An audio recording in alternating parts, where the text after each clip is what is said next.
નમસ્કાર મિત્રો, સ્વાગત છે તમારું અમારી યુટ્યુબ ચેનલમાં। તો મિત્રો, એસએસસી એટલે કે સ્ટાફ સિલેક્શન કમિશન દ્વારા લોઅર ડિવિઝન ક્લાર્ક અને ડેટા એન્ટ્રી ઓપરેટરની પોસ્ટ પર ભરતી બહાર પાડવામાં આવેલી છે। તો આ ભરતી વિશે આપણે તમામ માહિતી આજના વિડીયોમાં મેળવી લેશું। પરંતુ તે પહેલા વિડીયો ગમે તો લાઈક અને શેર કરી દેજો, ચેનલમાં નવા હોય તો ચેનલને સબસ્ક્રાઇબ કરી દેજો। તો ચાલો મિત્રો, વિડીયોની શરૂઆત કરીએ।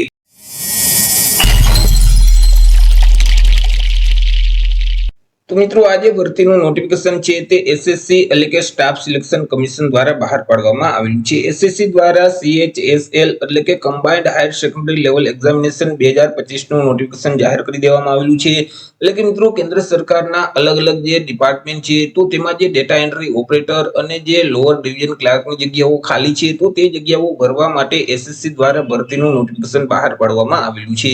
તો સૌથી પહેલા આપણે વાત કરી લઈશું કંઈક અગત્યની તારીખ વિશે। હવે મિત્રો, આ જે ભરતી છે તેમાં જો તમારે અરજી કરવી હોય તો ઓનલાઈન અરજી ફોર્મ ભરવાનું રહેશે। ઓનલાઈન અરજી ફોર્મ છે તે ઓલરેડી શરૂ કરી દેવામાં આવેલા છે। 23/6/2025 થી અરજી ફોર્મ શરૂ કરવામાં આવેલા છે। 23/6/2025 થી લઈ અને 18/7/2025 સુધીમાં તમારે ઓનલાઈન અરજી ફોર્મ ભરી દેવાનું રહેશે। ઓનલાઈન અરજી ફોર્મ ભર્યા પછી તમારે જે પરીક્ષા ફી છે તે પણ તમારે ઓનલાઈન જ ભરવાની રહેશે। 19/7/2025 સુધીમાં તમારે ઓનલાઈન પરીક્ષા ફી ભરી દેવાની રહેશે। ઓનલાઈન અરજી ફોર્મ અને ઓનલાઈન જે પરીક્ષા ફી છે તે જે એસએસસી ની ઓફિશિયલ વેબસાઈટ છે ssc.gov.in નામની જે વેબસાઈટ છે તે વેબસાઈટ ઉપર જઈ તમારે અરજી કરવાની રહેશે। તે સિવાય મિત્રો, અરજી ફોર્મ ભરતી વખતે જો કોઈ પણ પ્રકારની ભૂલ થઈ હોય અને તમે તમારા ફોર્મમાં સુધારો કરવા માંગતા હોય તો તમે ઓનલાઈન પેમેન્ટ કરી અને ફોર્મમાં સુધારો કરી શકશો। 23/7/2025 થી લઈ અને 24/7/2025 ના સમયગાળા દરમિયાન તમે ફોર્મમાં સુધારો કરી શકશો। તમે બે વખત તમારા ફોર્મમાં સુધારો કરી શકશો। પહેલી વખત જો ફોર્મમાં સુધારો કરવો હોય તો ₹200 છે તે ભરવાના રહેશે, પરંતુ જો બીજી વખત ફોર્મમાં સુધારો કરવો હોય તો ₹500 છે તે તમારે ભરવાના રહેશે। બે વખત તમે તમારા ફોર્મમાં પેમેન્ટ કરી અને સુધારો કરી શકશો। તે સિવાય અહીં મિત્રો અલગ અલગ બે પરીક્ષા લેવામાં આવશે કે જેમાં પહેલી પરીક્ષા છે તે 8/9/2025 થી લઈ અને 18/9/2025 ના સમયગાળા દરમિયાન લેવામાં આવશે, જ્યારે બીજી પરીક્ષા છે તે ફેબ્રુઆરી અથવા તો માર્ચ 2026 માં લેવામાં આવશે। આ બંને પરીક્ષા છે તે મિત્રો કોમ્પ્યુટર બેઝ લેવામાં આવશે, એટલે કે બંને પરીક્ષા છે તે ઓનલાઈન જ લેવામાં આવશે। વાત કરી લઈએ મિત્રો પે સ્કેલ એટલે કે પગાર ધોરણ વિશે। ઉમેદવારોને કયા પગાર ધોરણ મુજબ પગાર આપવામાં આવશે તો એ મિત્રો જે પહેલી પોસ્ટ છે લોઅર ડિવિઝન ક્લાર્ક અને જુનિયર સેક્રેટરી આસિસ્ટન્ટની જે પોસ્ટ છે તો તે ઉમેદવારોને પે મેટ્રિક લેવલ 2 મુજબ પગાર છે તે મળવા પાત્ર થશે, એટલે કે ₹19,900 થી લઈ 63,200 જે પગાર ધોરણ છે તે મુજબ ઉમેદવારોને પગાર આપવામાં આવશે।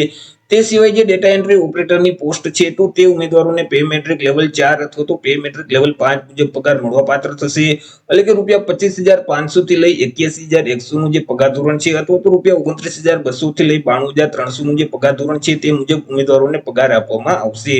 તે સિવાય ડેટા એન્ટ્રી ઓપરેટર ગ્રેડ એની જે પોસ્ટ છે તો તે ઉમેદવારોને પે મેટ્રિક લેવલ 4 મુજબ પગાર આપવામાં આવશે, એટલે કે ₹25,500 થી લઈ 81,100 નું જે પગાર ધોરણ છે તે મુજબ ઉમેદવારોને પગાર મળવા પાત્ર થશે।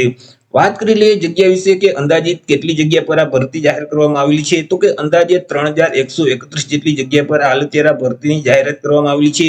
વાત કરી લઈએ મિત્રો એજ લિમિટ એટલે કે વય મર્યાદા વિશે। અરજી ફોર્મ ભરવા માટે ઉમેદવારની ઉંમર કેટલી હોવી જોઈએ તો કે ઉમેદવારોએ 1/1/2026 ને ધ્યાનમાં રાખી પોતાની ઉંમરની ગણતરી કરવાની રહેશે।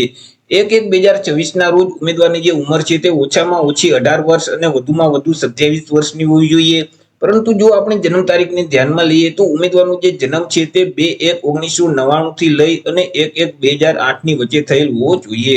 પરંતુ અહીં જે અનામત વર્ગના ઉમેદવાર છે તેઓને સરકારશ્રીના નિયમ મુજબ ઉંમરમાં છૂટછાટ છે તે આપવામાં આવશે। જેમ કે એસસી અને એસટી કેટેગરીના જે ઉમેદવાર છે તેઓને 5 વર્ષની છૂટછાટ મળવા પાત્ર થશે। ઓબીસી કેટેગરીના જે ઉમેદવાર છે તેઓને 3 વર્ષની ઉંમરમાં છૂટછાટ આપવામાં આવશે। શારીરિક રીતે વિકલાંગ વ્યક્તિ છે તો તેઓને 10 વર્ષની ઉંમરમાં છૂટછાટ મળવા પાત્ર થશે। માજી સૈનિક છે તો તેઓએ જે સંરક્ષણ સેવા બજાવેલ છે તે ઉપરાંત 3 વર્ષની ઉંમરમાં છૂટછાટ આપવામાં આવશે।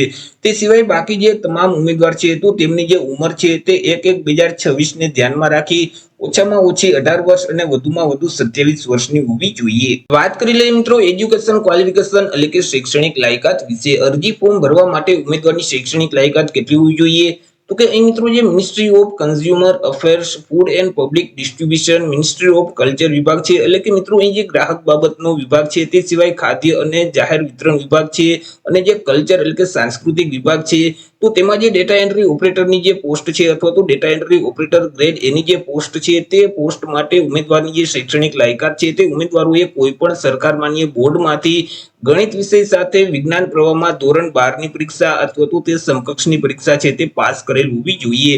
તે સિવાય બાકી જે ડિપાર્ટમેન્ટમાં જે લોઅર ડિવિઝન ક્લાર્ક અને ડેટા એન્ટ્રી ઓપરેટર અથવા તો ડેટા એન્ટ્રી ઓપરેટર ગ્રેડ એની જે પોસ્ટ છે તે પોસ્ટમાં અરજી ફોર્મ ભરવા માટે ઉમેદવારની જે શૈક્ષણિક લાયકાત છે તે ઉમેદવારોએ કોઈ પણ સરકાર માન્ય બોર્ડ અથવા તો યુનિવર્સિટીમાંથી કોઈ પણ પ્રવાહમાંથી ધોરણ 12 ની પરીક્ષા અથવા તો તે સમકક્ષની પરીક્ષા છે તે પાસ કરેલ હોવી જોઈએ। વાત કરી લઈએ મિત્રો અરજી ફી વિશે કે કયા ઉમેદવારોએ કેટલી અરજી ફી ભરવાની રહેશે। તો અહીં તમામ કેટેગરીની જે મહિલા ઉમેદવાર છે, એસસી કેટેગરીના જે ઉમેદવાર છે, એસટી કેટેગરીના ઉમેદવાર છે, હેન્ડીકેપ ઉમેદવાર છે, માજી સૈનિક છે, તો આ ઉમેદવારોએ અરજી ફી ભરવાની રહેતી નથી।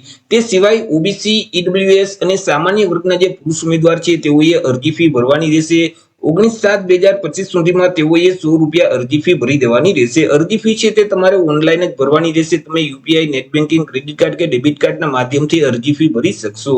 વાત કરી લઈએ સિલેક્શન પ્રોસેસ વિશે કે ઉમેદવારનું સિલેક્શન કેવી રીતે કરવામાં આવશે। તો ઉમેદવારનું સિલેક્શન છે તે અલગ અલગ બે સ્પર્ધાત્મક પરીક્ષાના માધ્યમથી કરવામાં આવશે।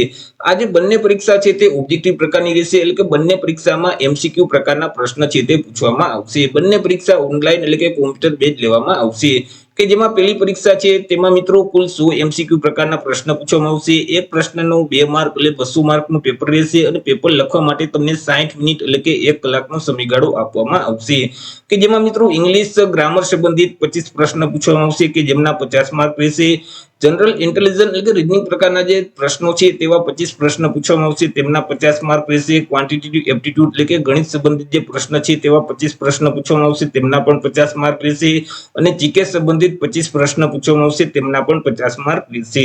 આવી રીતે મિત્રો કુલ 100 એમસીક્યુ પ્રકારના પ્રશ્નો રહેશે। એક પ્રશ્નનું 2 માર્ક એટલે 200 માર્કનું પેપર રહેશે। પેપર લખવા માટે તમને 60 મિનિટ એટલે કે 1 કલાકનો સમયગાળો આપવામાં આવશે। આ જે પરીક્ષા છે તેમાં માઇનસ પદ્ધતિ લાગુ પડશે। જો તમે પ્રશ્નનો જવાબ ખોટો ટીક કરશો તો તેવા સંજોગોમાં તમને જે સાચા પ્રશ્નનો 2 માર્ક મળેલ છે તેમાંથી 0.50 માર્ક માઇનસ કરી દેવામાં આવશે। ત્યાર પછી ઉમેદવારની બીજી પરીક્ષા લેવામાં આવશે, તે પણ ઓનલાઈન જ લેવામાં આવશે। તેમાં પણ એમસીક્યુ પ્રકારના જ પ્રશ્ન છે તે પૂછવામાં આવશે। કુલ 135 એમસીક્યુ પ્રકારના પ્રશ્ન પૂછવામાં આવશે। એક પ્રશ્નનો 3 માર્ક એટલે કે 405 માર્કનું તે પેપર રહેશે, કે જેમાં મિત્રો ગણિત સંબંધિત જે પ્રશ્ન છે તેવા 30 પ્રશ્ન પૂછવામાં આવશે અને રીઝનિંગના પણ 30 પ્રશ્ન પૂછવામાં આવશે, જેથી કરી ગણિત અને રીઝનિંગના કુલ 60 એમસીક્યુ પ્રકારના પ્રશ્ન રહેશે, કે જેમના 180 માર્ક રહેશે। ત્યાર પછી ઇંગ્લિશ ગ્રામર સંબંધિત કુલ 40 પ્રશ્ન પૂછવામાં આવશે અને જીકે સંબંધિત 20 પ્રશ્ન પૂછવામાં આવશે, જેથી કરી ઇંગ્લિશ ગ્રામર અને જીકે ના કુલ 60 પ્રશ્ન રહેશે, તેમના પણ 180 માર્ક રહેશે। અને કોમ્પ્યુટર સંબંધિત 15 પ્રશ્ન છે તે પૂછવામાં આવશે અને તેમના 45 માર્ક રહેશે। આવી રીતે મિત્રો અલગ અલગ 3 વિભાગમાં અહીં પેપર 2 છે તે લેવામાં આવશે, કે જેમાં મિત્રો અહીં 135 એમસીક્યુ પ્રકારના પ્રશ્ન રહેશે। એક પ્રશ્નનો 3 માર્ક એટલે કે 405 માર્કનું પેપર રહેશે।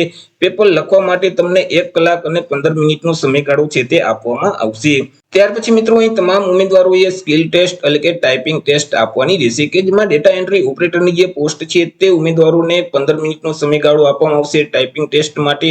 તે સિવાય લોઅર ડિવિઝન ક્લાર્ક અને જે જુનિયર સેક્રેટરી આસિસ્ટન્ટની પોસ્ટ છે તે ઉમેદવારોને 10 મિનિટ ટાઈપિંગ ટેસ્ટ માટે આપવામાં આવશે, પરંતુ મિત્રો અહીં ટાઈપિંગ ટેસ્ટના માર્ક છે તે મેરિટમાં ગણાશે નહીં। વાત કરી લઈએ મિત્રો પરીક્ષા સેન્ટર વિશે કે ગુજરાતમાં કયા કયા શહેર ખાતે આ પરીક્ષાનું આયોજન કરવામાં આવશે। તો ગુજરાતમાં કુલ 6 સેન્ટર ખાતે આ પરીક્ષાનું આયોજન કરવામાં આવશે, કે જેમાં મિત્રો અમદાવાદ છે, ગાંધીનગર છે, મહેસાણા છે, રાજકોટ છે, સુરત અને વડોદરા।